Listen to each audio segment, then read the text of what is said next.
antes da gente partir para a parte de altimetria propriamente dita, a gente tem que recortar o nosso raster aqui, né? Porque ele está com a área toda. A gente não quer para a área toda.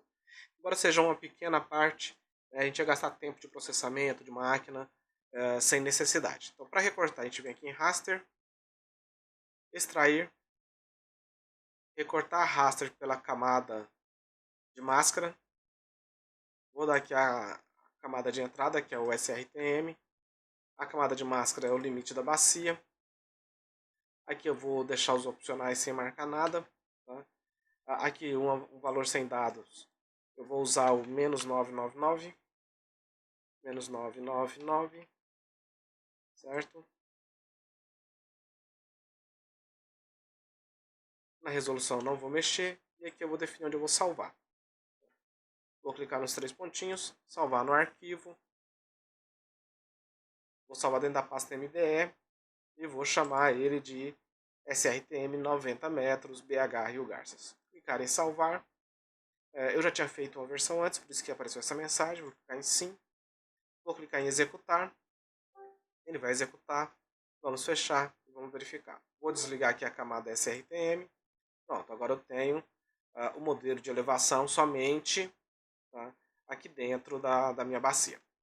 Podemos então agora remover esse SRTM.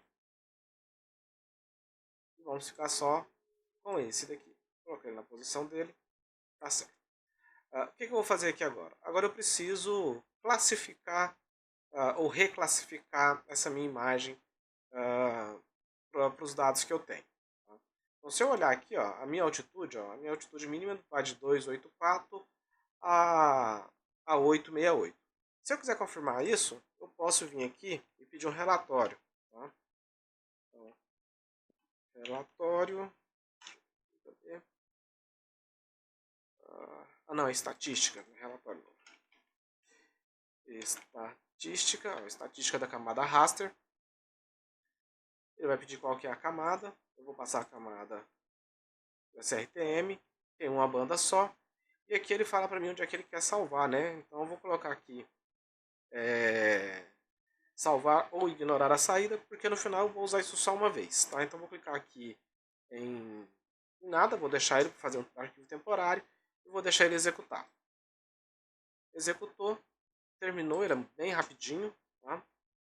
E observe bem aqui, ó, que ele abre aqui para mim a possibilidade de verificar um arquivo HTML.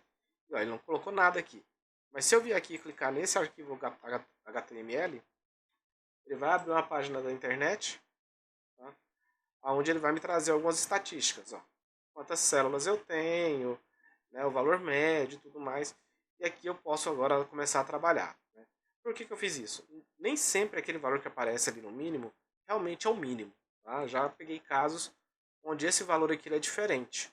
Tá? Inclusive o valor máximo também, igual aqui está 920, né? E aqui ó, está 868. Tá? Então a gente tem algum probleminha aí. Então talvez aqui ó, na hora que a gente fosse mexer, a gente precisaria corrigir a simbologia.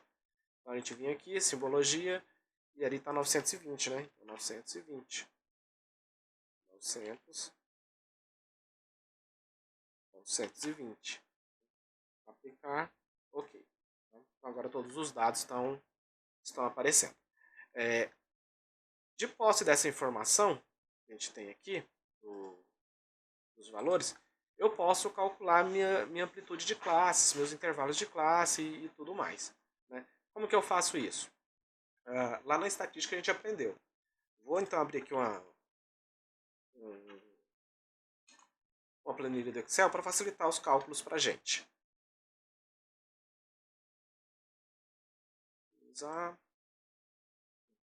Aqui, ó, a minha altitude a mínima, tá? Então vou chamar aqui de mínima, é 284. A máxima vou chamar de max, é 920. Tá? Então aqui ó, a amplitude da amostra, né, é igual a quem? É igual a 920 menos o 284. Tá? Então aqui eu tenho uma amplitude de 636, ou seja, a diferença entre a maior e a menor altura é de 636 metros. Para eu calcular a quantidade de classes, o número de classes, eu tenho diferentes métodos. Né? Tem aquele do Strugers e tenho da raiz quadrada. Né? Eu posso tentar ver o que resolve melhor. Vou fazer o da raiz quadrada aqui, tá? O da raiz quadrada. Opa. O da raiz quadrada. Eu vou passar esse cara aqui. Vou dar Enter. 25 classes. Achei muito.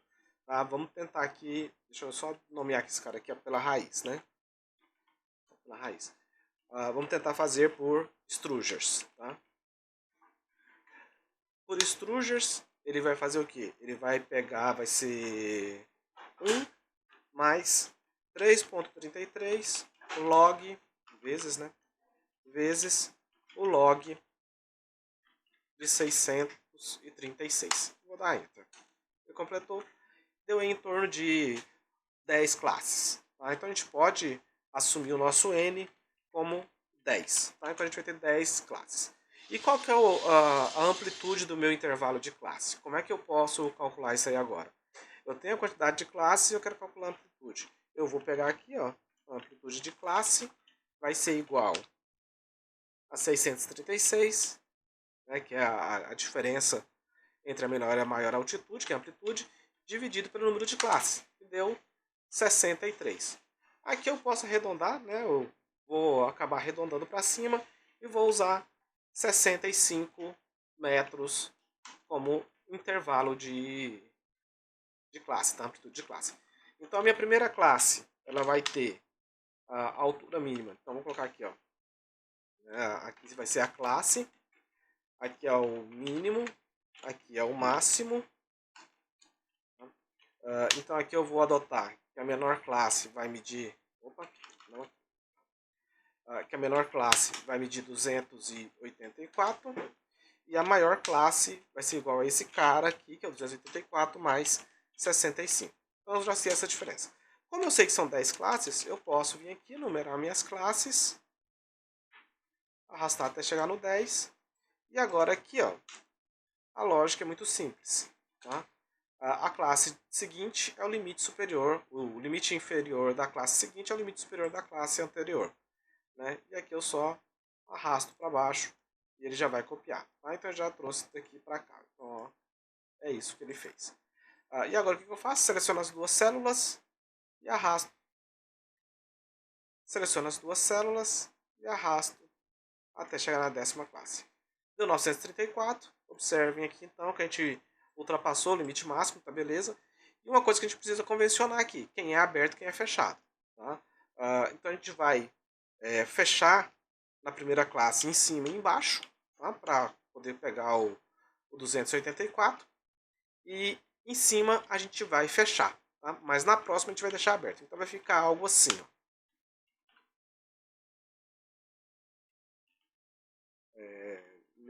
Nesse caso aqui, o primeiro é fechado.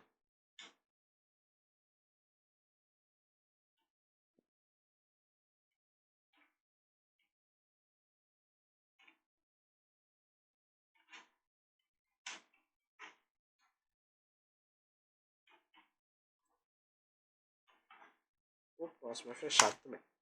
Então aqui os dois, nesse caso aqui os dois são fechados. Vou deixar um espacinho aqui só para ficar claro. Agora aqui no seguinte, a única coisa que eu vou fazer é inverter, né, essa entradinha aqui. Por quê? Porque eu quero que ela seja aberta. Tá? Então, agora ele é aberto aqui no 349, porque ele é fechado aqui em cima. Então posso puxar aqui para baixo. Tá? Então o que isso significa aqui, ó? Que o 274 entra nessa classe, 349 entra nessa classe, tá? Mas o 349 não entra na segunda classe, 414 entra na segunda classe, 414 não entra na terceira classe. Então eu consigo fazer a cobertura completa. Então esses aqui vão ser os meus limites de classe, tá? Para fazer então agora a gente vai voltar lá para o QGIS. Vou tirar aqui de lado, deixar a minha colinha e a gente vai fazer o trabalho de classificação. Fechei, já não preciso mais dele. Acabei trazendo esse visualizador de resultados para cá também, vou fechar ele, não preciso mais dele aqui, depois a gente pode acessar se precisar. E aqui a gente vai buscar agora por reclass. Tá? Então aqui, ó, reclassificar por camada, vou dar um clique duplo, ele já trouxe para mim o SRTM da bacia hidrográfica, é uma banda única, vou clicar aqui nos 3 pontinhos E agora eu vou adicionar linhas. Como eu sei que são 10 classes, então eu vou adicionar 10 linhas. 1, 2, 3, 4, 5, 10. 10. E aqui ele pede o valor mínimo. Tá? Então o valor mínimo que eu vou colocar aqui é da primeira classe, ó, 284. O valor máximo agora da classe 1 é 349. E aqui ele pede um valor. Esse valor aqui é um valor arbitrário. Tá? Eu vou chamar a primeira classe de 1. Aqui, novamente, qual que é o valor da classe seguinte? Então, 349. Aqui eu vou dar uma dica, tá? Porque ele trabalha geralmente com aqui aberto. Então, eu vou colocar 283, só para fazer o 284 entrar aqui dentro. Então, aqui, 349, 414. Eu vou terminar de digitar e jazinho eu volto aqui.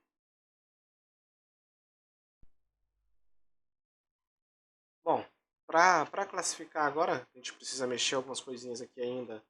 É botão direito, propriedades, a gente vai em simbologia, vai pegar aqui banda simples falsa cor, a gente vai escolher aqui o método de intervalo igual e vamos pedir aqui 10 classes, que é o que a gente tem. Então aqui ele já classificou para a gente como 10 classes. Se eu quiser alterar essa paleta de cores aqui, eu posso clicar aqui nesse botãozinho. E aqui eu tenho várias paletas de cores. Tá? Eu gosto muito da Spectrum para a gente poder trabalhar com esses dados. Tá? Então vou colocar Spectrum. Só que aqui, qual que é o problema? Ó, o vermelho ele coloca como mais baixo. O azul ele coloca como mais alto. E geralmente eu acho que é o contrário. Então vou colocar aqui uma inverter gradiente de cores. Então, quanto mais fria a cor, né, mais azulzinho, mais baixo vai ser o valor. Quanto mais alto for a cor, mais quente vai ser, né, a cor. Tá? Então a gente pode clicar aqui em aplicar, ok, e observe que agora ele modificou. E a gente consegue ver onde é que estão os pontos mais altos aqui de toda a bacia. Tá? E onde está mais azul, né, é o ponto mais baixo, é onde vai aparecendo os nossos rios. A gente pode depois colocar aqui um sombreado, né, para dar aquele aspecto de 3 dimensões. Mas por enquanto é isso.